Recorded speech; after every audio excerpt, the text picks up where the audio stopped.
Gdje su Titovi satovi?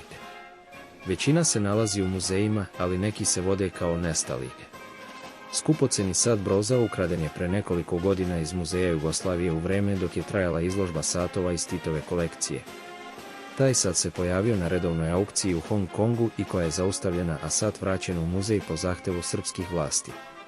Reč je o luksuznom Patek Philippe modelu koji bi se još nekim ukradenim predmetima iz kolekcije dostigao cifru od €500.000. Tada su ukradeni i drugi satovi koji su činili zbirku satova od onih najstarijih s kraja 17. i početka 18. veka. Jedan sat iz te kolekcije je posjedovao i Milan Bandić, a poklonio mu ga i Ćiro Blažević. Reč je o džepnom zlatnom satu prestižne švajcarske marke Schaffhausen s poklopcem i zlatnim lancem iz 1900. godine, koji je te godine osvojio čak 5 svjetskih nagrada. Blažević je izjavio da je taj sat kupio od Titovog ličnog čuvara. Još jedan sat Patek Philippe koji je Tito lično kupio za 2000 maraka, prodat je na aukciji u Švajcarskoj za 3 miliona franaka, prema tvrdnji njegovog unuka Joške Broza. Pokušali su da ga povrate, ali bezuspešno.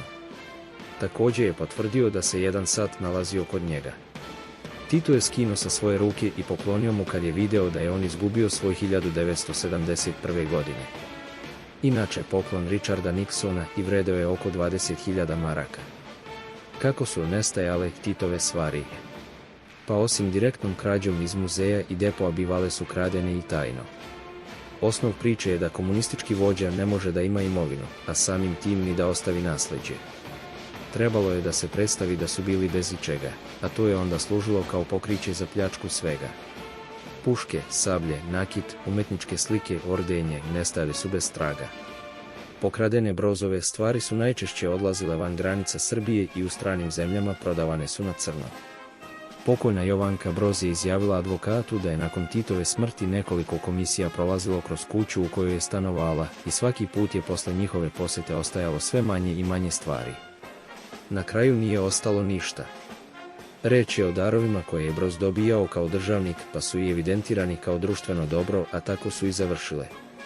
Iz društva ih je uzimao koje je mogao. Nadam se da vam se dopao ovaj video. Molim vas da podržite ovaj kanal lajkom i subscribe-om. Hvala i do gledanja.